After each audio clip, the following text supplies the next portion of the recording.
आज आज पीएच कर्मचारी मानकर जो दाबी थिला जे किभली अस्थायी कर्मचारी को रेगुलराइज करने से दाबी उपर आज पीएमसी छकटार एक धारणा अनुष्ठित होता। तो निश्चित भाव में कहबी जे किभली भाव में भाई माने तांकर रेगुलराइज करा जिवो से सरकार पाखे दाबी उपस्थान करा जायछि। मु आशा रखुछि जे निश्चित भाव में आगामी दिन में सरकार ए कथा को ग्रहण करिवे एवं भाई मानकर जो रेगुलराइज करने निश्चिंत ता उपरे कौनसी पदक्षेप ने।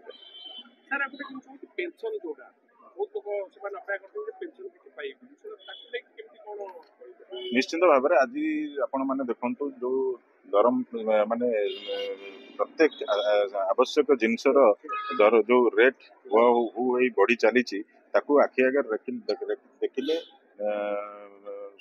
रेगुलराइज सहित दरमा भी बढ़ाइबा आवश्यकता अच्छी, पेंशन दबा आवश्यकता अच्छी। से सरकार पदक्षेप नेले मु भावुची सब भाई मान उपकृत हो